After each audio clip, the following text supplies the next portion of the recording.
Good morning, ladies and gentlemen. I am Angelika Balungay from the De La Salle University, and I am here today to present our study entitled Poor Mental Health as a Correlate of Perceived and Met Needs of Earthquake Survivors in Evacuation Camps, Post-Traumatic Stress and Growth as Parallel Mediators, with Dr. Melissa Lopez Reyes as my co-author. In October 2019, a series of 3 strong earthquakes hit the southern part of Mindanao, Philippines, including the Cotabato province. Among the severely affected areas is the city of Kidapawan, specifically Barangay Ilomavis, a remote community located within the ancestral domain at the foot of Mount Apo. This study, whether earthquake survivors evacuees perceived and met needs compromised mental health, and whether post-traumatic stress and growth mediate the relationship between unmet needs and mental health, were examined. This is in the context of their experience of compounded traumatic events of 3 types: the earthquake, the evacuation, and the relocation with no transfer yet to a permanent residence. And interestingly, the COVID-19 was declared a pandemic amid their stay in the evacuation camp. To make the presentation succinct, this is how I plan to give the summary and the highlights of our study. First, we'll present the 3 hypotheses and the mediation model used to test this hypothesis. Second, we'll present the 3 theories utilized. Third, we'll briefly describe the methodology and instrumentation. Fourth and last, I will devote the larger part of the presentation in discussing each of the hypotheses in this manner: the hypothesis, the rationale, the statistical results, conclusion, and discussion.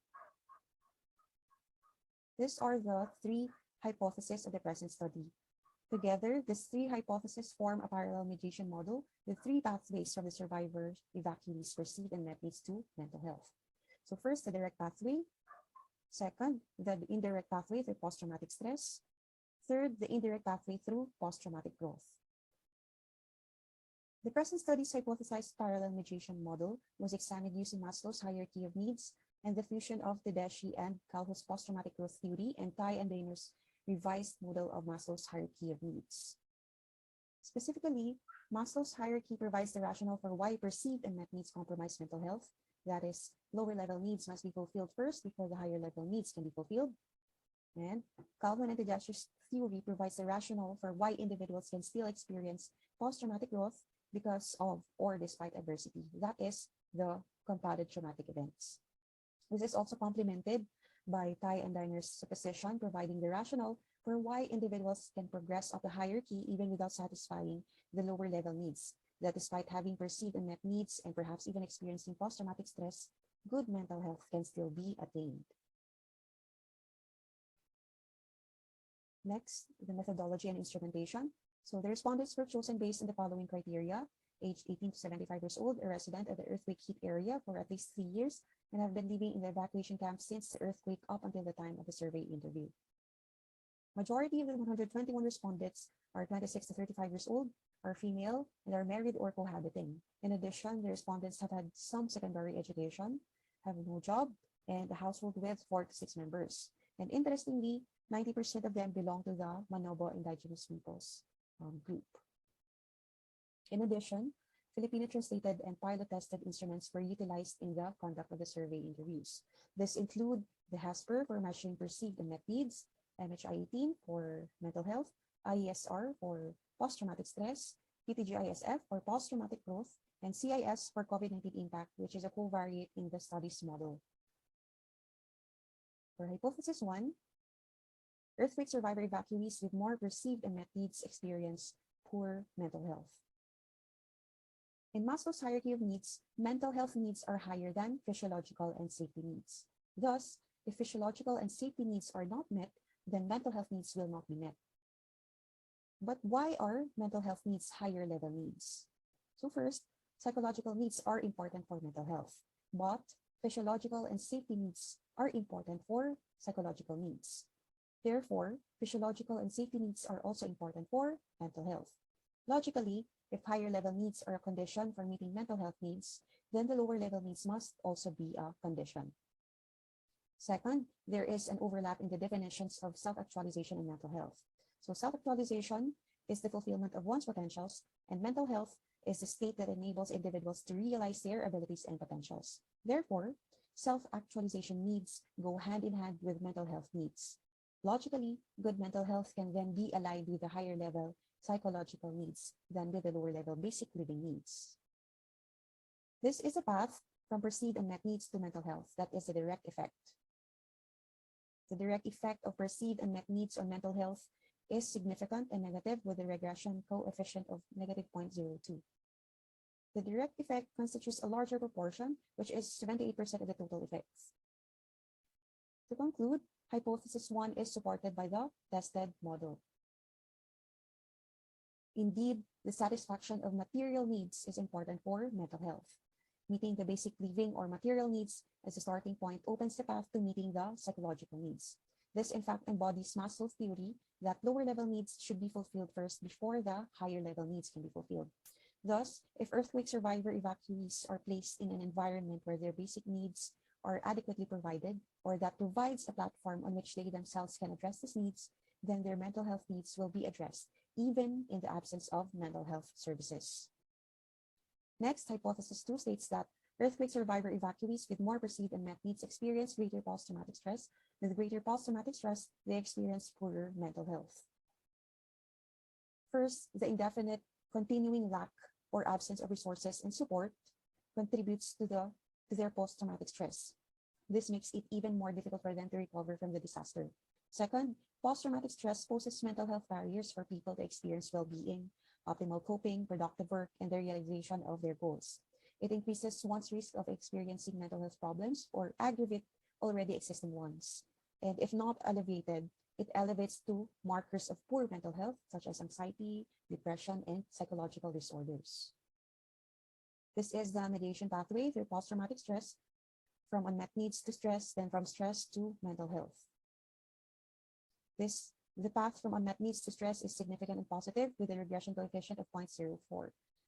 The path from stress to mental health is significant and negative with a regression coefficient of negative 0.25. This indirect effect through stress constitutes only 38% of the total effects. To conclude, hypothesis 2 is supported by the tested model. So post-traumatic stress then is a mediator in the relationship of unmet needs and mental health. The pathway toward well-being is many-sided, arising from both material want, the perceived unmet needs, and psychological want, the post-traumatic stress. So the applied implication is that the satisfaction of both material needs and psychological needs are important for mental health. Post-traumatic stress then provides another pathway through which perceived unmet needs compromise mental health. Next, hypothesis 3 states that earthquake survivor-evacuees with more perceived unmet needs experience greater post-traumatic growth, and with greater post-traumatic growth, they experience better mental health. But before I present to you the rationale for hypothesis 3, let me describe first how post-traumatic growth is at all possible. Traumatic events create the occasion for individuals to work out crises and hardships. As they could rethink and reflect on these consequences, then they could gain a better understanding of one's life, the world, and the future. Basically, these traumatic events are beneficial in that it offers the earthquake survivor-evacuees a better perspective.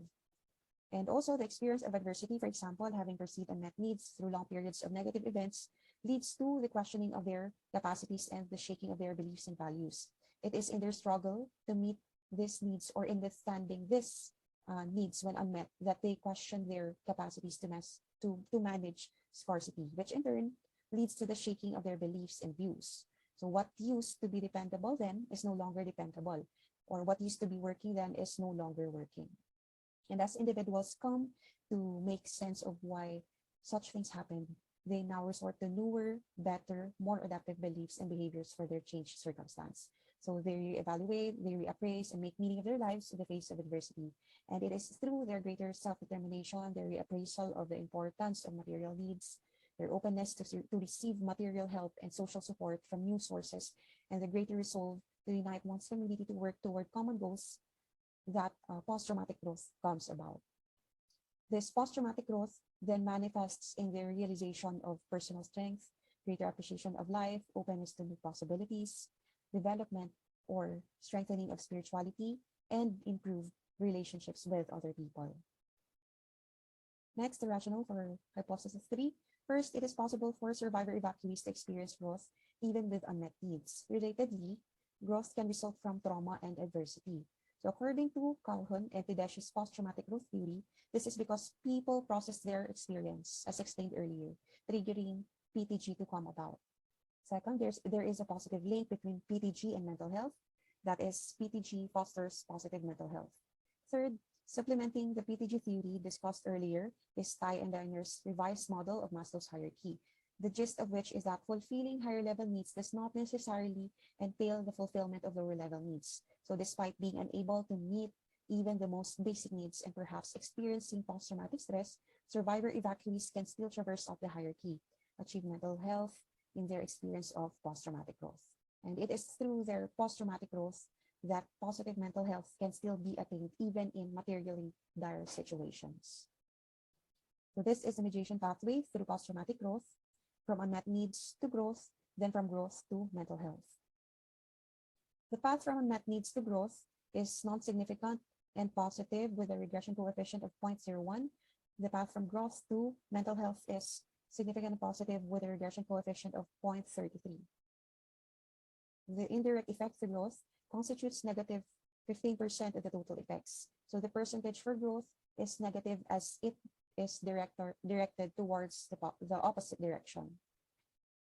So to conclude, hypothesis 3 is partially supported by the tested model. Therefore, earthquake survivor evacuees experience post-traumatic growth not arising from perceived unmet needs, but with post-traumatic growth, they experience better mental health.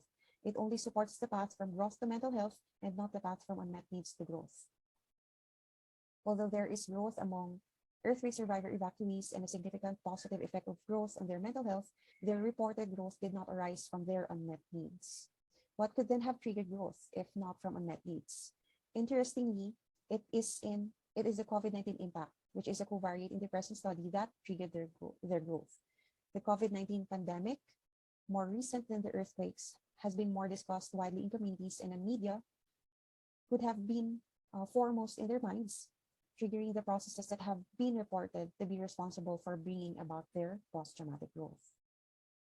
Next, post-traumatic growth has a substantive effect on mental health, even greater than stress. This means that growth has contributed largely to the survivor evacuees' good mental health, then stress has contributed to their compromised mental health. Next, the effects of COVID-19 impact on stress and mental health are lesser than that of unmet needs. In simpler words, it's not as bad. Aside from the low incidence of COVID-19 in the area, it could be that the pandemic had been given more attention and that the response to the pandemic, for example, vaccination drives, provision of relief goods, had been more felt than that of the earthquakes. Indeed, it is their unmet needs that is really influencing their stress, although quite close, and it is also their unmet needs that is largely influencing their mental health. While the greater effect of COVID-19 impact is seen in their post-traumatic growth. Events and their effects have been measured and accounted for, but not so the internal processes that have been shown to lead to growth. What perhaps should be examined and used as a variable in future studies are these internal processes. So examining these internal processes points toward the qualities and nature of this internal strengths that people develop so that they can endure or withstand adversities. Appropriate interventions can then be designed to develop these internal processes and bank on the strengths. And this can elucidate on how individuals can advance toward growth and subsequently mental health, despite their struggle in meeting even the most basic needs. One general implication of the present study is the co-occurring effect of post-traumatic stress and growth on mental health. And aside from examining growth-producing internal processes, what should be done is to postulate mechanisms with which stress and growth co-occur. So is it just a parallel mediation or a serial mediation? And earthquake survivor evacuees experience compounding traumatic events, but aside from the earthquakes, evacuation, and relocation experienced by them, which were initially the context of the present study also accounted for the COVID-19 pandemic and their long-term poverty, even before the disaster happened, as compounding factors. With these overlapping negative experiences, this study presents a unique context in the literature of trauma and adversity. Also, these compounding traumatic events might be an ideal situation to study growth when it is least expected, or to study the advancement to higher level needs when lower level needs are nearly impossible to be met. Lastly, as the present study focuses on the mental health consequences of post-disaster needs, it provides directions toward an integrated post-disaster operations program. So there is emphasis on the importance of providing assessment, support, and intervention that address not only basic living needs, but also the psychological outcomes and mental health. Providing appropriate interventions opens the greater possibility of post-traumatic growth and optimal mental health, especially in the protected post-disaster timeline. These interventions should help them reevaluate the impact of the adverse events and use the right cognitive and emotional coping strategies, and should also provide an environment supportive of their psychological needs. That ends my presentation of our study. Thank you very much. Good day.